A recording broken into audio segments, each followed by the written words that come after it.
पैरों के पास बैठकर दीन सीखते हैं, जो हमारी माएं सर पर पल्लो ओढ़कर या हिजाब या बुर्का पहनती है, तेजस्वी की नजर में वो चरमपंथी है। बताओ, यहाँ पर इतने हमारे बुजुर्ग हैं जो चेहरे पर दाढ़ी और सर पर टोपी है, क्या वो चरमपंथी है? नहीं। हमारे मदरसे चरमपंथी के अड्डे हैं? जब नहीं है तो तेजस्वी ये क्यों बोलता है? इसलिए बोलता है, इसलिए बोलता है कि तेजस्वी अपने बड़े भाई मोदी की जबान से सुना था एक मर्तबा। मोदी ने भाषण में कहा था, कपड़े देखकर पहचानो, कहा था, याद है? तेजस्वी कपड़े देखकर, चेहरे पर दाढ़ी, सर पर टोपी देखकर कह रहा है ये चरमपंथी है। चरमपंथी का जवाब 11 को देंगे ना? कैसे देंगे? नारे से देंगे या बटन दबा? तो पतंग छाप को कामयाब करिए। आप समझिए हमारी बात को। हमारी लड़ाई सीमांचल के इंसाफ की है। हमारी लड़ाई सिर्फ आफ्ताब कंचन को कामयाब करना नहीं है, पूरे सीमांचल का गेम को बदलना है। पूरे खेल को बदल देना है। क्या ब्लॉक में रिश्वत नहीं ली जाती? म्यूटेशन रजिस्ट्रेशन के नाम पर रिश्वत ली जाती है।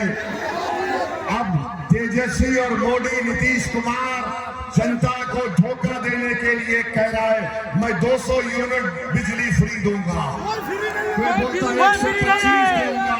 मगर प्राणपुर की जनता बताओ, क्या बिजली आती है?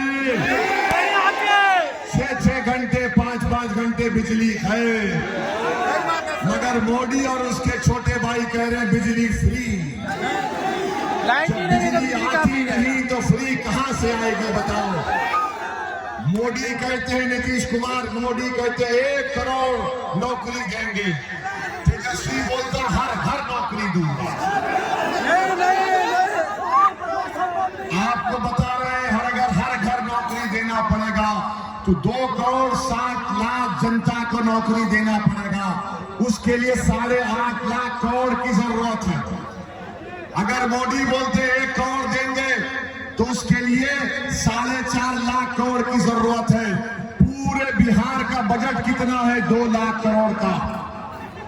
तो ये 4 लाख और ये 8 लाख करोड़ कहां से आएंगे? मोदी जी, तेजस्वी कहां से लाएंगे? सब जनता को धोखा दो। अरे 20 साल से रिश्वत आम कर दिए, आज महिलाओं के अकाउंट में पैसे डालते हैं। अरे बेशर्मो, चुल्लू भर पानी में डूब मरो। 10,000 नहीं, तुमको 50,000 देना था सीमांचल के महिलाओं को, जो अपने बच्चों को मरता हुआ देखती है, जो अपने बच्चों जब स्कूल को जाता है कश्ती में बैठकर तो उसका कलेजा, उसका दिल धड़कना शुरू हो जाता। मेरे अजीज दोस्तों और बुजुर्गों, हम आपसे अपील कर रहे हैं कि इनके दिल फरेब बातों में मत आइए। मोदी जी बोलते हैं बिहार में बहार है। मोदी जी बोलते हैं बिहार में बहार है। तेजस्वी बोलता मैं 4 साल उप मुख्यमंत्री था, मैंने ये कर दिया। मगर सच्चाई ये है कि अगर बिहार में बहार है तो सीमांचल में बाढ़ है। और फिर हम देखते हैं कि जो ट्रक में तलवार बांटता है, जो ट्रक में तलवार बांटता है वो कटिहार से राजद का उम्मीदवार है और हमको चरमपंथी कहता है। नरकटियागंज में दीपक यादव कौन है? इंटरनेट पर जाकर देखा जाए, दीपक यादव का नाम गूगल में डालो, दीपक यादव तलवार बांट रहा है। क्या मुर्गी काटने के लिए या बकरा काटने के लिए? फैसला आपको करना। हमको गाली दी जाती है तो याद रखिए, सीमांचल में आपको अपनी लीडरशिप को बनाना है। और अगर कोई 3.5% वाला कहता है कि मल्ला का बेटा उप मुख्यमंत्री होगा, तो हम ये कह रहे हैं कि आफ्ताब कंचन का भी बेटा 17% अल्पसंख्यक समाज बिहार का इंशाअल्लाह बिहार का मुख्यमंत्री होगा, हो सकता है। तो क्या आप साथ देंगे हमारा? क्या फिर यहां से हमारा भाषण सुनकर घर में जाके सो तो नहीं जाएंगे? हमारे भाषण के बाद शैतान के एजेंट आएंगे आकर बोलेंगे अरे ये तो भाषण भड़काऊ देता है, कोई बोलेगा ये जज्बाती बात करता है। तो उनको बता दीजिए कि ओवैसी 5 मर्तबा का सांसद है। बता दो एक मर्तबा भी पार्लियामेंट की तारीख में कि मैंने कभी भी अवाम दुश्मन कोई कानून का साथ दिया।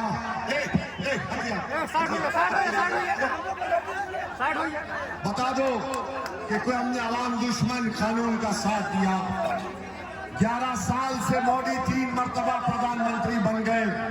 ट्रिपल तलाक का कानून आया तो किसने उसकी मुखालिफत की? जनता जानती है। CAA का कानून आया तो फाड़ कर फेंक दिया मोदी की तरफ। हम इस कानून को नहीं मानते, मजहब की बुनियाद पर बनाया गया। वक्फ का काला कानून बनाया गया। 128 पेज की रिपोर्ट मैंने लिख कर दी, संविधान के आर्टिकल का हवाला दिया और बीजेपी राजद इन तमाम के सामने मैंने कहा ये संविधान के खिलाफ कानून बनाया गया है। ये वक्फ को बचाने के लिए नहीं, मस्जिद, दरगाह और कब्रिस्तान को छीनने का कानून है। हमने कहा मोदी जी ये संविधान के खिलाफ, हम उसको फाड़ कर उसको पार्लियामेंट की जमीन पर। तो मेरे अजीज दोस्तों और बुजुर्गों, बहुत बातें करते हमारे खिलाफ मगर इसकी हमको फिक्र नहीं है। हमने कहा आज भी कह रहे हैं जब तक हम जिंदा रहेंगे सीमांचल जिंदाबाद का नारा लगाएंगे।